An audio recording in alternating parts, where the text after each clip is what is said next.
Hello बेटा, हमारा short term equilibrium output chapter चल रहा था, जिसमें हमने शॉर्ट टर्म का कंसेप्ट कर लिया है, इक्विलिब्रियम कर लिया है, डिटर्मिनेशन कर लिया है और मैंने आपको इसके न्यूमेरिकल भी करवा दिए हैं। अब हमें समझना है इक्विलिब्रियम में चेंज कैसे आ सकता है और इन्वेस्टमेंट मल्टीप्लायर क्या है। तो देखिए,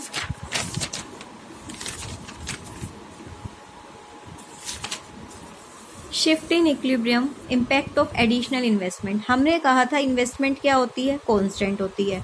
कह रहे शिफ्ट कब होगा, इक्विलिब्रियम में चेंज कब आएगा, इंक्रीज। अगर अपनी इन्वेस्टमेंट को बढ़ा देंगे हम, तो ऑब्वियस सी बात है कि अपने आप ही क्या होगा, एग्रीगेट डिमांड का लेवल बढ़ जाएगा और वो अपवर्ड चला जाएगा। तो पहले मानो एडी यहाँ पे है, आपको कुछ नहीं करना, आपको बस इस डायग्राम में ये दिखाना है, ये आपका वाई कर्व है, ये आपका एडी कर्व है। अब अगर आपको शिफ्ट का डायग्राम बनाना पड़ जाए, बस इससे ऊपर एक लाइन ले जाइए और इसको AD1 नाम दे दीजिए। इसमें क्या ऐड हो जाएगा, C+I में एडिशनल इन्वेस्टमेंट। पहले इक्विलिब्रियम यहाँ था, अब इक्विलिब्रियम यहाँ पे है, तो यहाँ से हमारा आउटपुट इंक्रीज हो गया। ठीक है भाई, इतना हमने इंक्रीज किया एडिशनल इन्वेस्टमेंट, उसकी वजह से इतना आउटपुट इंक्रीज। क्लियर है ये चीज? देखिए आगे आपको क्या कह रखा है। एडिशनल इन्वेस्टमेंट का क्या होता है, अपना एक मल्टीप्लायर इफेक्ट होता है, यानी कि आउटपुट उतना ही इंक्रीज होता है। तो वो मल्टीप्लायर इफेक्ट क्या है, एक बार देखिए। इन्वेस्टमेंट मल्टीप्लायर या आउटपुट मल्टीप्लायर हम कह सकते हैं, refers to the number of times by which the output increase. Investment multiplier का मतलब है कि कितना आउटपुट इंक्रीज होगा अगर हम इन्वेस्टमेंट को बढ़ाते हैं तो। और इन्वेस्टमेंट मल्टीप्लायर का सिंबल है K, और ये कैसे एस्टिमेट होगा, चेंज इन इनकम बाय में चेंज इन इन्वेस्टमेंट। ये फॉर्मूला आपको याद रखना है। इन्वेस्टमेंट मल्टीप्लायर या आउटपुट मल्टीप्लायर का मतलब होता है कि कितना आपकी आउटपुट या इनकम में चेंज आएगा अगर आप इन्वेस्टमेंट में चेंज करते हो तो। इसका सिंबल है K, और ये डायग्राम देखो यही रिप्रेजेंट कर रहा है कि चेंज इन इनकम, कि इनकम या आउटपुट में कितना चेंज आया, किसकी वजह से, इन्वेस्टमेंट में चेंज होने की वजह से। जैसे इलस्ट्रेशन में इन्होंने हमें दिया कि इन्वेस्टमेंट हमने 15 करोड़ से बढ़ा दिया और आउटपुट हमारी इनकम इंक्रीज हुई है 60 करोड़ से। चेंज कितना आया इन्वेस्टमेंट मल्टीप्लायर, आप देख सकते हैं 60/15, यानी कि इन्वेस्टमेंट मल्टीप्लायर कितना है आपका 4, की 4 टाइम्स आया। Relationship between multiplier and the MPC। के आपके दो फॉर्मूले होते हैं इन्वेस्टमेंट मल्टीप्लायर को निकालने का। एक होता है आपका चेंज इन वाई अपॉन में चेंज इन आई। ये ध्यान रखना, ये दोनों फॉर्मूले आपको पता होने चाहिए। सपोज कीजिए आपको क्वेश्चन में MPC निकालना है, आपको क्वेश्चन में चेंज इन वाई और आई दिया हुआ है, तो यहाँ से आप K निकालेंगे, फिर K की वैल्यू इसमें पुट करके आप MPC निकाल सकते हैं। तो ये दोनों क्वेश्चन आपको आने चाहिए, क्योंकि इनमें से कुछ भी निकालने के लिए आ सकता है। सपोज आपको क्वेश्चन में MPC दिया हुआ है और चेंज इन इन्वेस्टमेंट दिया हुआ है, आपको चेंज इन इनकम निकालना है, तो आप कैसे निकालोगे, इस फॉर्मूले को यूज करके K की वैल्यू, फिर K की वैल्यू को यहाँ पुट करके क्रॉस मल्टीप्लाई करके इनमें से जो भी मिसिंग वैल्यू है वो आप निकाल सकते हो। तो ये दोनों फॉर्मूले आपको लर्न होने चाहिए और इसके बिहाफ पे आप कुछ न्यूमेरिकल क्वेश्चन सॉल्व कर सकते हैं। तो आप क्या करेंगे, अपनी नोटबुक में जो नोट्स बनाएंगे, इन्वेस्टमेंट मल्टीप्लायर का मीनिंग लिखेंगे, एक K का आप ये वाला फॉर्मूला लिखेंगे और ये दोनों फॉर्मूले आप K के वहाँ पे मेंशन करेंगे। देखिए इसके न्यूमेरिकल भी आपके सामने आ ही गए हैं, जिसमें दोनों फॉर्मूले यूज हो रहे हैं।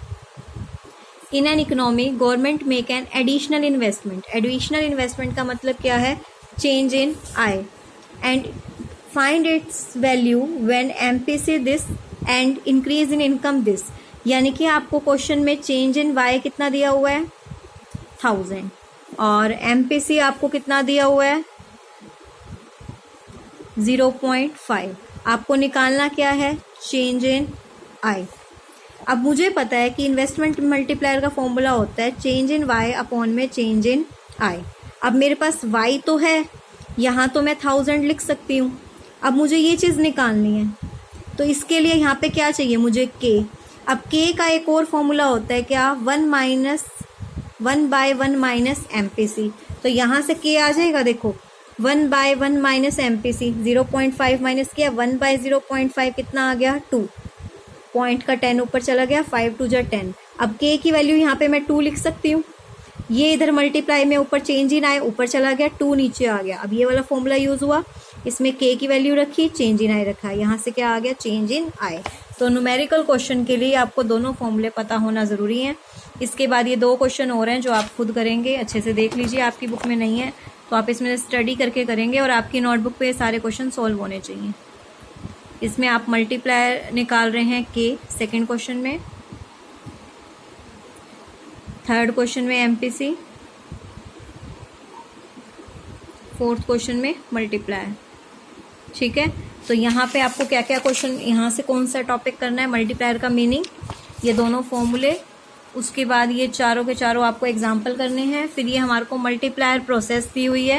ये मल्टीप्लायर प्रोसेस क्या है, वो ये क्वेश्चन आपको दिया हुआ है, आप यहाँ से याद करेंगे। ये क्या है, देखिए पहले इन्वेस्टमेंट में चेंज होता है, फिर इनकम में चेंज होता है, फिर कंजम्पशन और फिर वापस से इनकम में। तो ये प्रोसेस क्या है ये मैं आपको अभी समझाती हूँ। चलिए देखिए ये प्रोसेस है क्या एक्चुअल में। सपोज कीजिए कि आपने एडिशनल इन्वेस्टमेंट लगाई है 100 रुपीज़ की, वो पैसा किस में कन्वर्ट होगा, इनकम में।